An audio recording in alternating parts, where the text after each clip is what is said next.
Harmony Elementary School and Miss Morales. We're going to do a little bit of a tabletop activity with our Board of Education members and any members of the audience, maybe if some of our incoming board members. If they have a puzzle.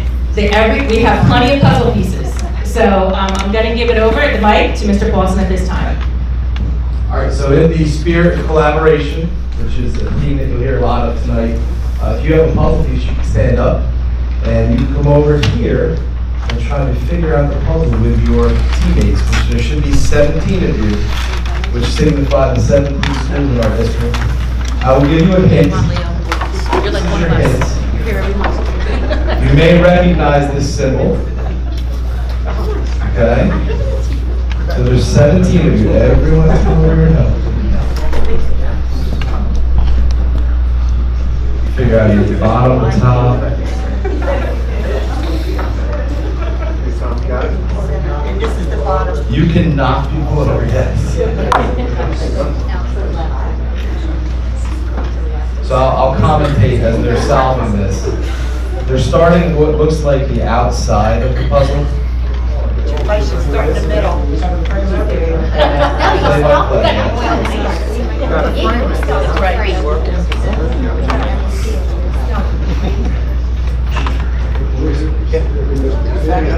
It's good. Community involvement. Good job.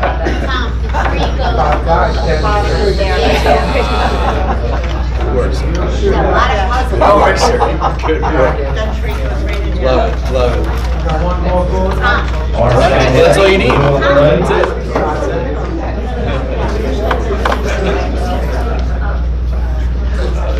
Yeah, push that into there. No.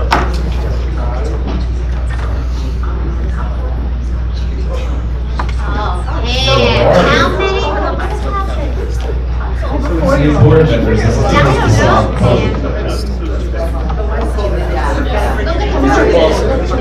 Mr. Paulson, you may want to mention that this student created yoga. Yes.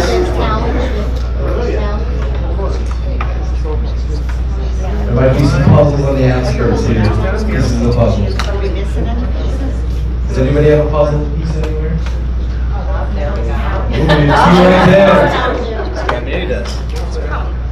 Oh, my pieces then. Come on.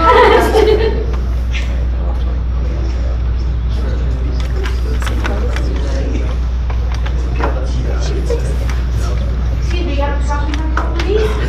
Okay. I think we solved it.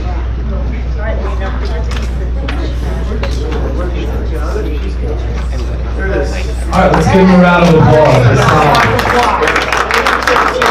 2.5 minutes, that's pretty good. It took one of my first grade teachers about 2.5 minutes. What you'll notice is the logo, obviously. This was a student-created logo. We had a logo contest last year just to help with our identity. And we actually have a bunch of different logos that we're using throughout the presentation that were all student-created tonight. So we hope that you definitely pay attention to them. If you noticed on the back of your puzzle pieces, and there were 17 puzzle pieces for a reason, there were words. And a lot of those words are words that you're going to hear a lot of tonight. So what I'll do is I will tape this up so it stays together, and we'll put it up into the board office so that it can be displayed there just for you guys to have if you're ever up there visiting. So tonight, we're going to talk a lot. You'll hear personalized learning a lot. It's a theme that has been driving a lot of what we've been doing, but it's not necessarily tech-infused things that you're going to hear a lot about tonight. So where we were a couple years ago is talking a lot about differentiating instruction. Probably a buzzword, you're like, oh, I hear that again. But what this is, personalized learning, is it takes that to the next level. But it is part of personalized learning, differentiated instruction. So this slide right here, what you'll notice is what could be considered a Venn diagram if it's in a square, and it just kind of shows you some characteristics of what you'll see in personalized learning as opposed to differentiated instruction. And then in the middle part of the slide is what is the combining thing that brings them both together, the similarities in both of those.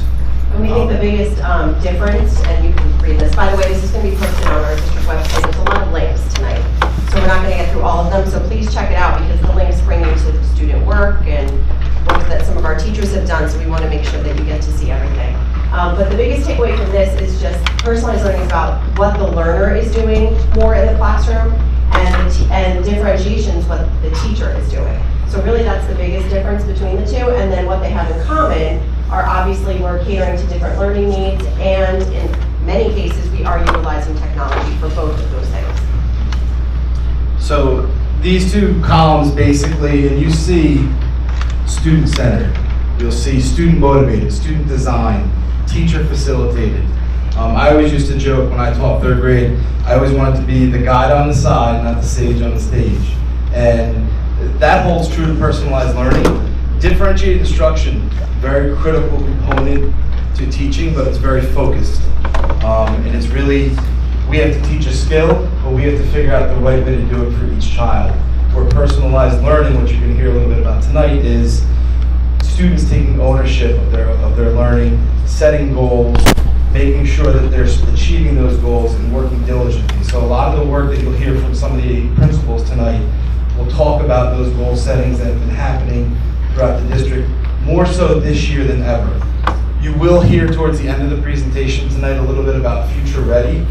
Our strategic plan was started before Future Ready even existed. But we found that it's a very nice tool to use to facilitate our district plan moving forward. So it's not about achieving a specific certificate in Future Ready, but really following the guide and the structure that Future Ready has set forth. And Future Ready doesn't mean that you have to have a Chromebook. The 17 words that are on the back of the puzzle pieces, they're not all tech tools. So that's the really neat thing about personalized learning. It's about what works best for each student in our district. Having been through school here, K-8, I can tell you that we've always been on the cutting edge. This is definitely, this last year in our strategic plan and moving forward, we are certainly well ahead of the curve, and I'm excited about where we're headed with our administrative team tonight. So I think the next thing, we go to student success goals.